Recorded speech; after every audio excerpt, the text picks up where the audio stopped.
Ben Beattie here, your local solar expert, and today we're covering a question that is quite controversial, but it's one that a lot of people are really talking about and want to know the answer to. Now, it's quite a long question, so bear with me. I've got quite a bit to cover, and of course that question is, are batteries worth it? So the real question is not are batteries worth it, but are batteries worth it for you? You see, everybody has their own value equation, and what makes sense for one person not necessarily is what makes sense for you. So there's quite a few things that will go into your consideration to get batteries or not, and so we'll go through some of those today. I hope you enjoy it. Now, if I asked you, how much power do you use during the day? You'd have an answer. You might have an answer, you might not have an answer. A lot of people say to me, well, I don't use much power at all during the day. I don't use any power during the day. I'm at work.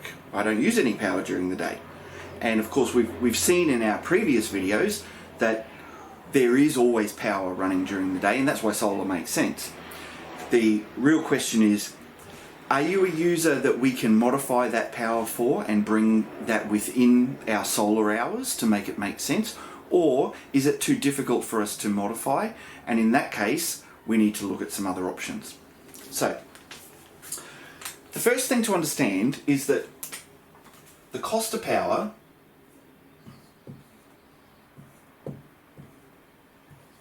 is about 28 cents. So, any solar power that you generate yourself and use in your home is worth the cost of power. It's worth 28 cents a kilowatt hour to you. So if you're using 30 kilowatt hours a day, 30 kilowatt hours times 28 days times your billing period, 91 days for a quarter, that's going to be, what that's worth to you.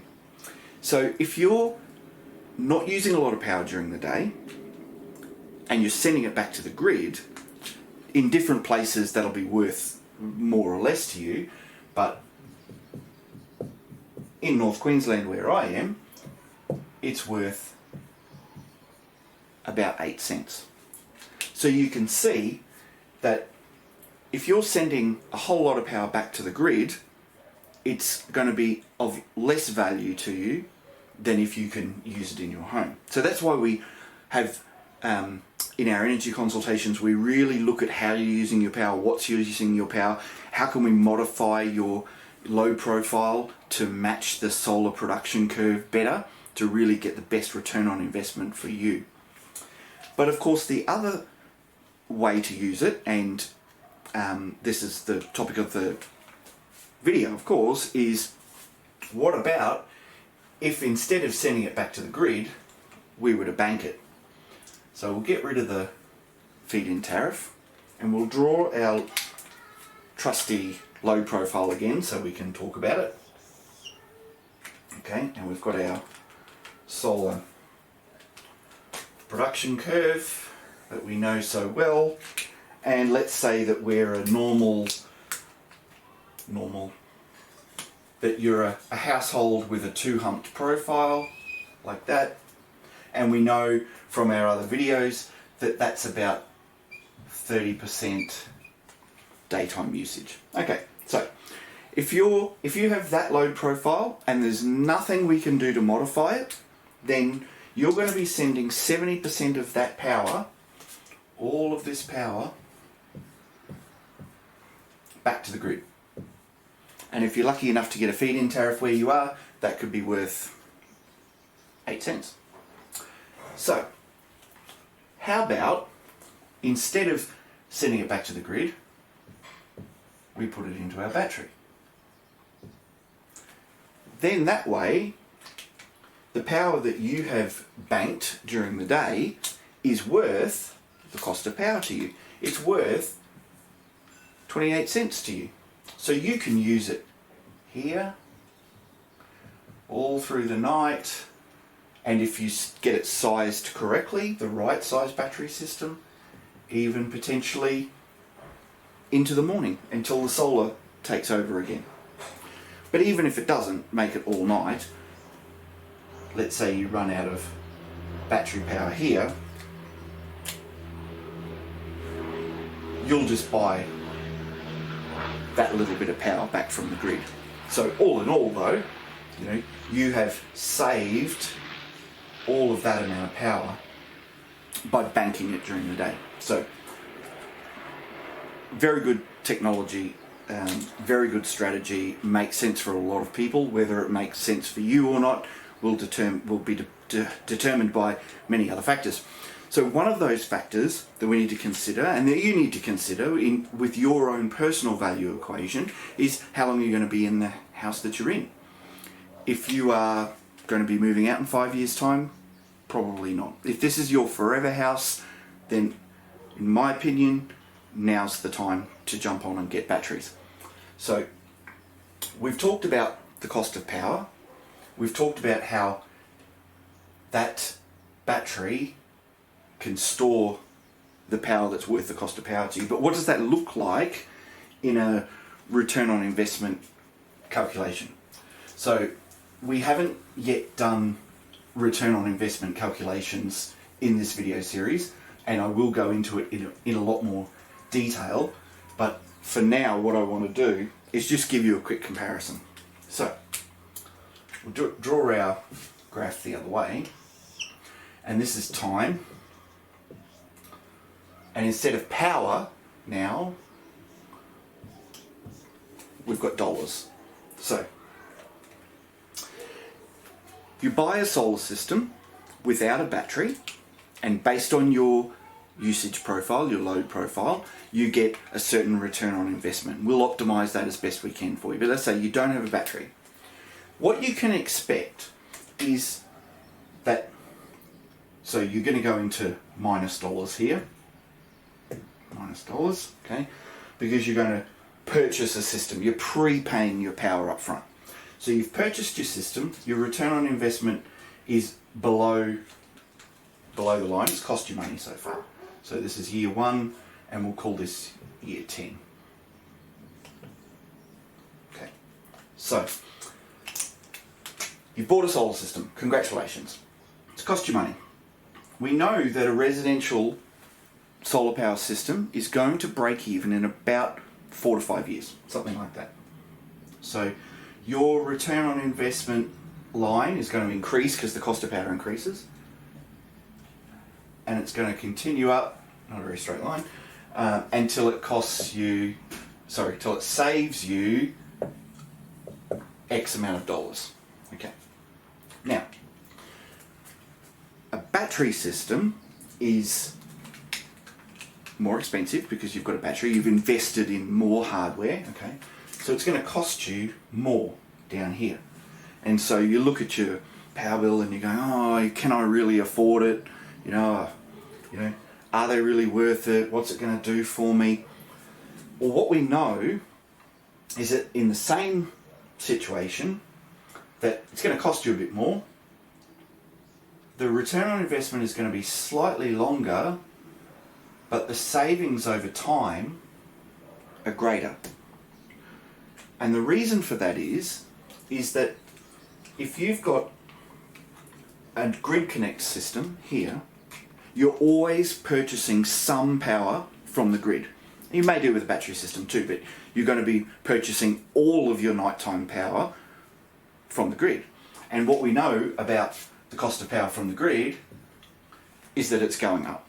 And historically, the Australian Bureau of Statistics tells us that it's going up at about 10% per year. So that's something that you would factor in with any investment, and we factor it in with solar as well.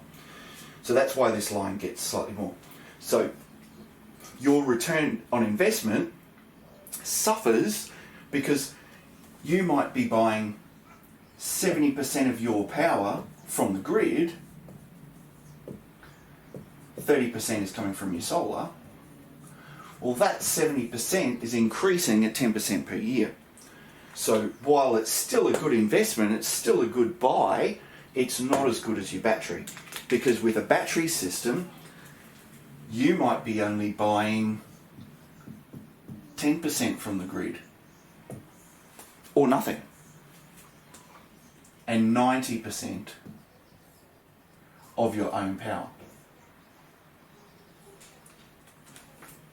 So that's why, even though it costs you a little bit more to get started and it takes you a little bit longer, this break even here is about 6 to 7 years as opposed to 5 years. So still not too bad. You know, I think historically, statistically, I should say, people move house about every 7 years. So, you know, if you put a solar battery system on and you broke even in 67 years, and you turned around and moved, oh whoa, I've only just broken even, but you've got an asset on your property as well. So, you know, there's that to weigh up. So that's the return on investment consideration. Another consideration is the warranty. The question that I get asked a lot, you know, well, what's the warranty and how long are they going to last? So we're at about second, third gen battery systems now. So, you know, they've been popular for at least 2 to 3 years. We've been putting them out there in new generations of batteries, and most of your lithium batteries have a 10-year warranty. Okay, great. So if it breaks even in 6 to 7, you've still got some years up your sleeve. But the life expectancy, that's your warranty, but the life expectancy is more like 15 years. And they know that because they speed up the cycle testing and they do tests, of course. So does it make sense? The warranty, 10 years is pretty good, and if you get an inverter with a 10-year warranty, then you know that's well matched. It's going to pay for itself nearly twice over, and who knows what's going to happen in the next couple of years. Power prices may increase more than 10%, and that way, you know, your return on investment will be greater because it'll pay for itself faster. Now, another consideration with batteries is what happens when the grid goes down. So I want to talk about two schemas. One is called self-use, and the other one, backup. So in Australia, the connection standards say that if an inverter doesn't have any power from the grid, it needs to shut down. So just about every inverter system out there, with some exceptions, pardon me, will shut down. So if you've got an inverter system with a battery,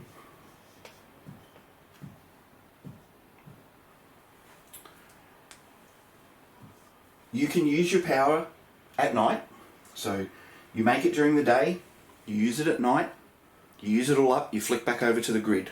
That's a grid connected battery system, and that's called self-use. And if the power goes down, the system shuts down, unless you've got an inverter with a backup circuit in there. So that's a bunch of relays and switches and intelligent control programs that say it's okay, we can bypass that rule because we can keep the grid safe.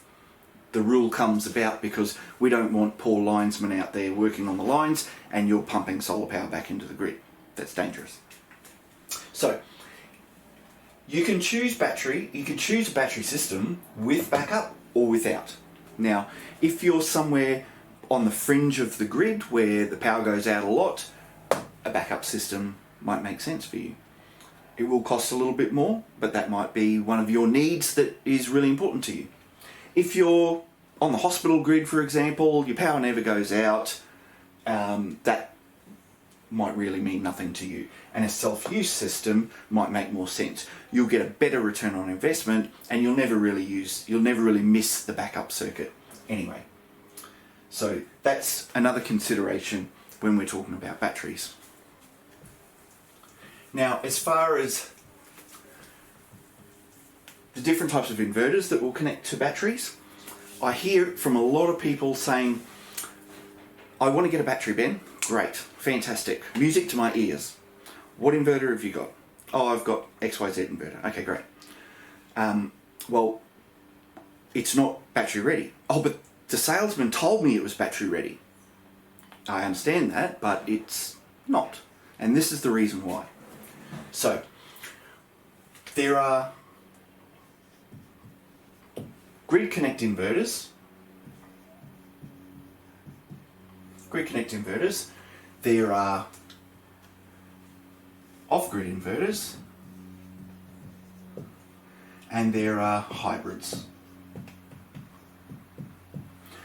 So the salesman who's running around saying, yes, it's battery ready, okay, in a lot of cases has sold a grid connect inverter.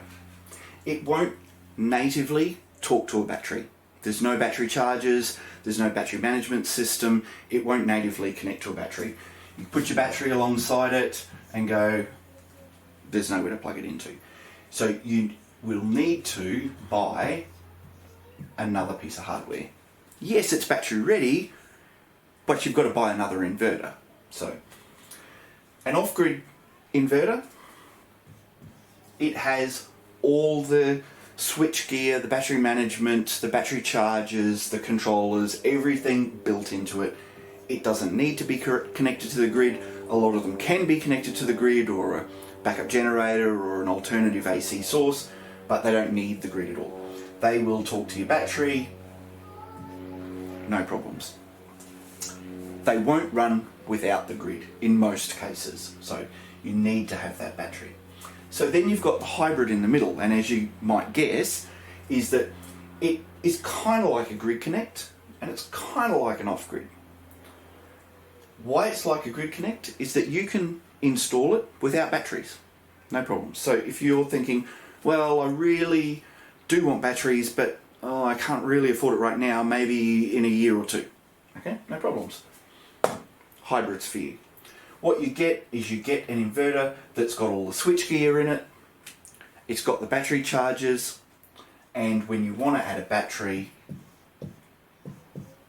it'll just talk to it straight away, no problems. Nothing else to add, good to go. You don't need to spend extra money on another inverter, and in a lot of cases, having to do this it's a third-party solution. You know, a lot of these grid connect inverters, especially the cheaper ones, you know, there's no native communication here. It's an ad hoc solution. The nice thing about a hybrid is that it's a DC coupled solution. Everything happens in DC, so you get greater efficiency. So more of your power that you've saved is available to use. Now, there is a caveat to this, and that is that you can get a hybrid without the battery charger in it. So, I'll just make myself a little bit of space here. You buy your inverter, put it on the wall, you start making power. Excellent. But you've bought a hybrid. Then, in 2 years' time, you want to add a battery, you just get the battery charger and put it on here. And then it'll talk to your battery. But Ben, hang on a second, isn't that the same as this? Well, not really. The main reason it's not the same as that is that just adding that battery charger is probably a half, third, quarter of the price of putting on a big battery inverter here. And also, this is native. It talks to the inverter. The battery charger is built to go with the inverter. Everything happens in DC again. You don't have to do an AC coupled system, which, while in some situations they do work and they can work well, they do add up to a bit of money to make them do the same thing that a DC system does for a lot less money. So, if you're going to buy a battery ready system, take home message, get a hybrid. Now, another question and I hear it all the time, and I guess it's real, it's relevant, yeah, it's important, is are they going to get cheaper? I don't have a crystal ball. I suspect yes, everything is going to get cheaper. To a point, solar's got to that stage where it's kind of, it's about as cheap as it can get.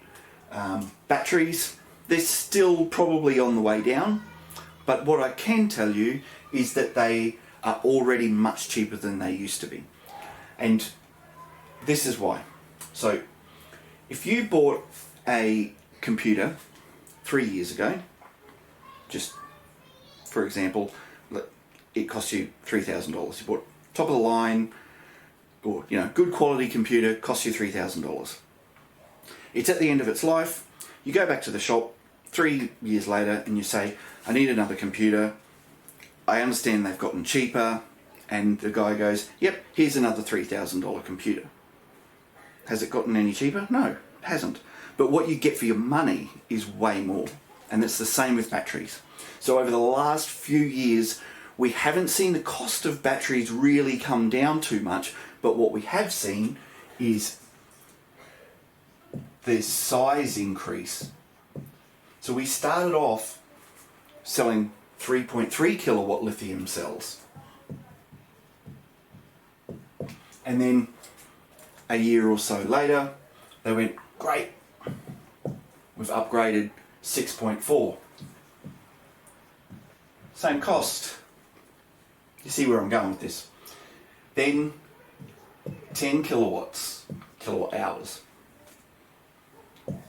Same cost. Now we're talking, 13 to 16 is more common as well. Cost really hasn't changed too much, but what you get for your money has changed. So, have they gotten any cheaper? Not really. But your return on investment has gotten stronger because you can save more of your power, and ultimately that's going to save you more over time. Now, one of the clever things that we can do with batteries, apart from the obvious of backup power, using your solar power at night, that kind of thing, is that we can use it to game the system a little bit, if you will. And this is completely legit, and Ergon or Energex offer it as an option, and then it's up to the customer to work out whether that's the best option for you. And that's where I can help. So it's called time of use. So your normal tariff, and on Ergon it's tariff 11, costs you 28 cents a kilowatt hour all the time. You can get your off-peak tariffs. You've got your tariff 31, which is your night. You've got your tariff 33, which is your controlled loads. And they're getting more expensive as time goes on. They're not as cheap as they used to be. But then you've got time of use, tariff 12. Now tariff 12 it's a little bit special, but it will work in some situations, and while they'll be updating the rules around what you can do with it and when, the basic premise is that the grid wants to protect itself, the power companies want to protect the grid from those times when it's under a lot of stress. So if we're having a heat wave and everybody in Queensland turns their air conditioners on, the power companies want to be able to say, okay, well, hang on a second, we're gonna turn that off. And to a certain extent, that's what the controlled loads do. That's what they're for. But tariff 12 is a little bit different to that, because what you do is you get a different rate depending on the time. So you might have your daytime power, and it might only cost you 12 cents a kilowatt hour. But then your shoulder period, so that peak when everybody's getting home, everybody's turning everything on, lights and using lots of power, cooking dinner, all of that kind of thing, the grid gets under a lot of stress. that shoulder period there, that's when they're not going to turn the power off on you. They're just going to charge you something ridiculous like 57 cents or more. And so where the opportunity is for you as a solar customer with a battery is that during that shoulder period, you don't have to pay 57 cents because you're using your battery. But then through the rest of the night, as your battery runs out, you go back to the normal rate of 12 cents. And any other time of day, if you use more power than what your solar can generate, you're on that very low rate. So by having a battery, you've got the ability to access that tariff 12, and there'll be newer time of use tariffs coming along. They'll be changing all the time as the power companies are a business. They're trying to make money. I'm out there selling solar. It makes it harder on them because ultimately they're getting less money back. So they're gonna make it harder and harder. They're going to keep changing this. They're going to keep increasing the cost of power. And that's where my job is so important, is that giving people the right advice, staying up to date with what's current, what makes sense for solar owners, and because solar owners don't just buy solar power once. They move house, they buy it again, they get an upgrade, they get a battery. So having the right advice is very important. So look, to wrap it up, in my opinion, the question is not, do batteries make sense? The question is, do batteries make sense for you now or later? That's the question. So, look, I look forward to meeting with you and doing an energy consultation and helping you to answer some of these questions. As always, my contact details are below. Get in touch, book a time in my calendar, and I can help you to save more money with solar. Thanks very much.